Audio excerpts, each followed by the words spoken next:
How many mega projects does China have? Dozens? Hundreds? Thousands? Yeah, this country loves to amaze the world with the results of its work, all wrapped up in concrete, steel, aluminum, or any other shell. But what really stands out is how China works with deserts. This can definitely be called one huge mega project. Millions of tons of sand dug up to turn a lifeless area into something green. And China doesn't care which desert it's transforming. Whether it's the dangerous Gobi or the shifting Taklamakan, China knows how to handle any land full of sand. Any method's on the table. Sometimes it's hands-on work, sometimes more advanced solutions come into play. Overall, China knows how to turn even the most barren land into something else. We're going to tell you exactly how they do it. Great Green Wall.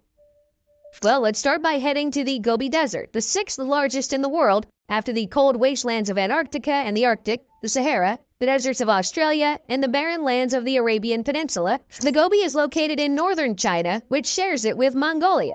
But it was the Chinese government that decided to implement a large-scale land reclamation project here to create what's called the Great Green Wall. From the name, you can tell the ambitions of this program are just as big as those of the other famous Great Wall. And you know, it's exactly like that. Unlike the warm and green southern part of China, the desert-like north is covered by forests in only 5% of its area. And this project was meant to increase that depressing figure by 3 times. The thing is, the Gobi Desert is gradually expanding. The intensity of sandstorms is also growing to the point where they even reach neighboring Japan, North Korea, and South Korea. And in order to prevent people from being buried by sand, the government started a forest planting program called 3 North Shelter Forest Program. Yep, the Great Green Wall is also called that because it stretches across the north, northeast, and northwest of the country.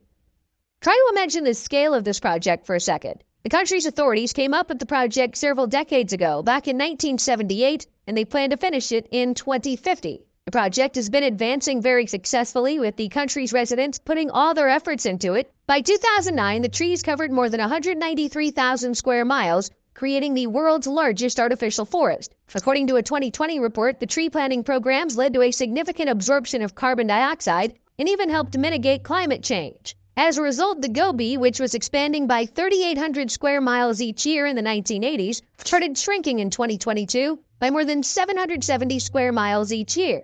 Can you imagine how successful China's been in this project? They literally made the desert move in the opposite direction. By the way, this major change wasn't achieved only thanks to the specialists working on China's program. Regular Chinese people were also busy planting trees in the desert. This woman, Yin Yuzhen, made Gobi green for 40 years, planting nearly 74,000 acres of land with her husband. With people like that, it feels like China's untouchable. So in 2020, they figured out the project works. What will they do next all the way until 2050? Development, development, and more development. China's planning to plant about 137,000 square miles of forest, which will form a wall around 3,000 miles long and about 900 miles wide. We'll see how all this turns out in the future, but even now, China has something to be proud of. The desert has started shrinking, and the number of sandstorms has gone down too.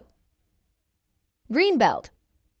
But the Gobi's far from being the only desert in China. This is the Taklamakan, which people call the Sea of Death. Although it's smaller than the Gobi, just 130,000 square miles compared to 502,000 square miles, the Taklamakan is considered the 2nd largest desert, with shifting sand dunes covering 85% of its area. The natural conditions in this place are extremely harsh. The sand dunes are constantly shifting due to powerful winds, and they're always destroying the meadows and residential areas. The worst part is that Taklamakan, like the Gobi, is also gradually expanding. So the situation looks pretty bleak. The desert will keep swallowing up more and more land. However, you didn't think that China's fans of mega projects and greenery would just ignore Taklamakan, did you? Well, once again, the Great Green Wall comes to the rescue. The project's name is actually different now. It's Greenbelt, but the idea is still the same: to limit the desert, stop it from spreading. So Taklamakan has basically been locked in. The desert's been completely surrounded by a 1,890-mile greenbelt. This massive initiative took 40 years, during which the first 1,715 miles of the greenbelt were completed.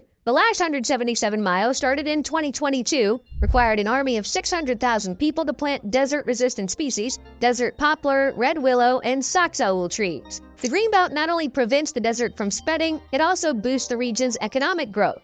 Some planted species like medicinal desert hyacinth can bring financial benefits here. Devouring the lake. But let's not rush to praise China. Everyone has their flaws, and China has a really big one. We'll talk about that, of course, but a bit later. For now, let's talk about one of the most telling examples of how a country literally destroys itself for the sake of industrial development.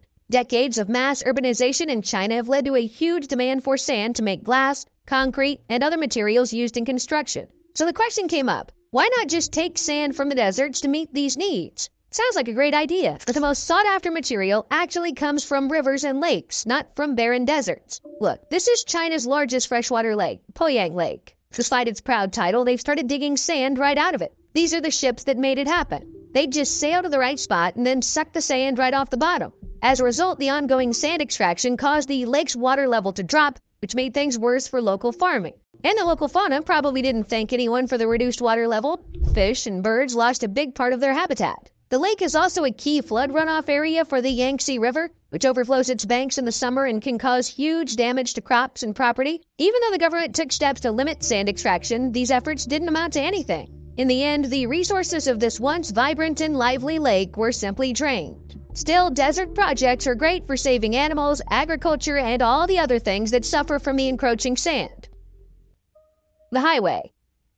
By the way, the Chinese are trying to stop the spread of deserts, not just by planting trees. China isn't shy about building roads there. Why not? If most of the country's territory will still be taken up by lifeless land for a long time. After all, it takes a long time to see results from greening projects. And so here we are again, back in the Taklamakan. As we've already mentioned, it's an impassable and brutal desert, but even here, you need to get around somehow, even though it's clear that the area is completely uninhabited. That's why a decision was made to build a road here. And not just one, but three. The main one and two additional ones. The construction of the main Lunmen Highway started back in 1993. The initial reason wasn't to create convenient infrastructure for locals, but to expand the oil industry, which required quick deliveries through the desert. However, just 2 years later, the highway was open to anyone who wanted to use it, and when it became clear that one highway wasn't enough, 2 more were built. The 97-mile Taki was opened 7 years later, and 5 years after that, the Ahe, which stretched for 263 miles. Of course, on such a tricky piece of land, there were bound to be problems. Even though a huge amount of heavy machinery worked hard to clear the sand from the roads, it still ended up on the highway and made it hard for vehicles to pass. To solve this, bushes and other plants were planted along the road, their roots holding the sand in place. The Chinese also built a massive irrigation system to pump water for the vegetation along the highway. Also, every 2.5 miles along the road, they put up a shed for maintenance to keep the irrigation going for these roadside bushes and protect the road from the sand. It might sound weird for such a dead place, but the ecology here is actually just fine.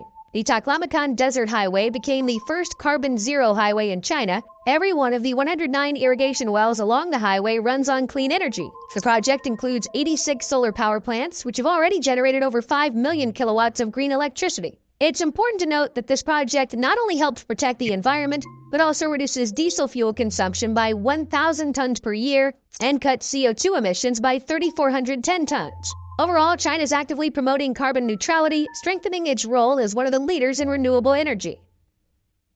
Railways.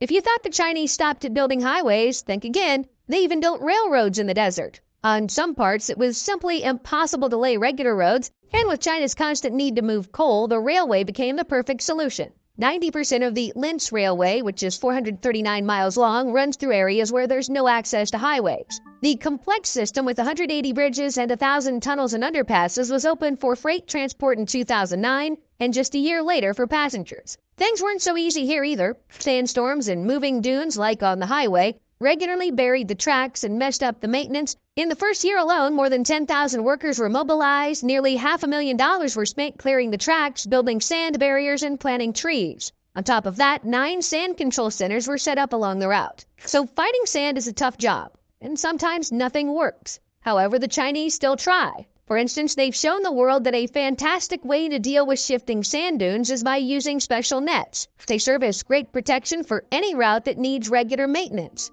Actually, working with these kinds of setups is really hard. The workers have to shovel sand off the tracks with spades and strong winds, and it's very likely that the sand cleared in the morning will build up again by the afternoon, and they'll have to clear it again to keep the railroad running smoothly. Electric power.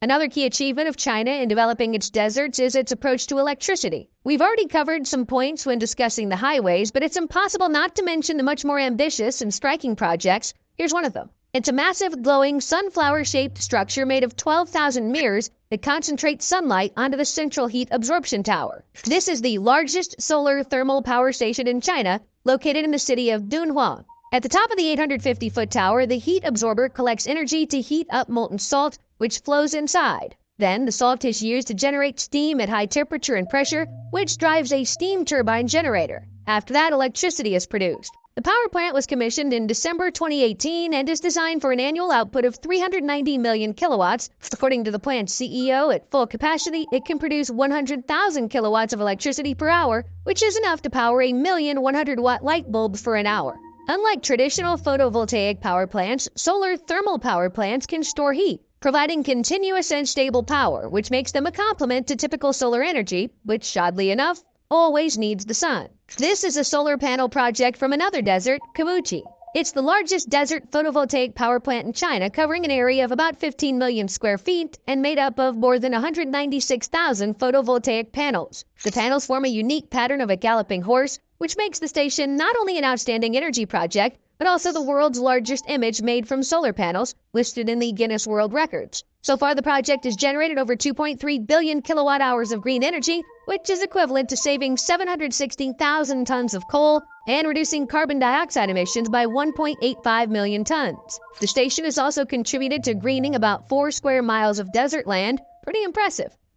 By the way, how's the greening project in the Kabuchi Desert going? Oh, it's doing great. After hundreds of years of grazing that wiped out the vegetation, the area's had a real turnaround. Now about a third of the land is covered in greenery, and special plants are helping to keep the moving sands from taking over the farms and villages. The livestock's back, and that's brought along new secondary industries, opening up new opportunities for the local people. This positive turn of events didn't happen by chance. The project started back in 1988 when a man from Kabuchi took control of a nearly bankrupt salt factory. At that time, getting the salt to the market was a real problem because there was no direct access to the railroad, and they had to drive 220 miles out of the way.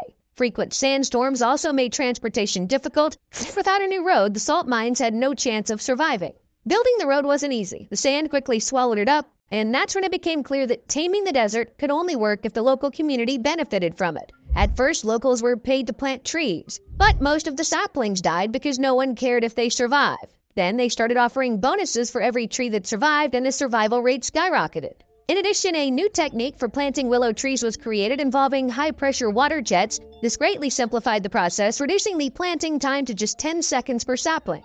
As a result, Kabuchi is not only becoming greener, but is also helping to revive the region's economy. Desertification. So as you see, there are a lot of problems with deserts in China. But it's not just this country. Arid lands cover about 13 million square miles on the planet, which is 40% of the Earth's land area. More than half of these lands are in Asia and Africa, and their size keeps growing. In recent decades, China's been doing extensive research on desertification and its effects. The country's facing severe drought, which has sharply worsened since the 1980s. But what's causing it? Is it just China's geographic location to blame? In fact, desertification is caused by climate change, poor water conditions, bad vegetation, soil problems, and of course sandstorms. But all of these are natural causes, and as we know, people often try to alter nature, and the consequences don't take long to show. So desertification in China is partly the country's fault, and that's the flaw we mentioned earlier. China is literally draining every single resource, possible or impossible, from its land. One of the most problematic resources in China is water. While the South, with its regular rainfall and milder climate, usually doesn't face such issues, the dry North, with its low levels of precipitation, suffers a lot from a lack of water resources. All water here goes to industry, agriculture, and the growing population. The solution is to build new artisan wells and dams, but this causes the rivers to lose their flow. Sometimes a river dries up before it even reaches the sea. For example, the second longest river in China, the Yellow River, stays dry in its lower reaches for about 6 months a year. Also, groundwater is slowly disappearing. Another problem is deforestation driven by industry. When the People's Republic of China was founded in 1949, forests covered 8% of the country. But with industrialization came a demand for fuel, and the solution was to cut down more trees. On top of that, the booming agricultural sector has been pushing the land beyond its limits, damaging its structure and draining it of nutrients. For instance, grazing livestock weakens the soil, leaving it defenseless against erosion, eventually washing away in rain or drying out completely. That's actually why China lost most of its territory back then. But as we found out today, the country's really working hard to turn things around. And it's doing a great job at it.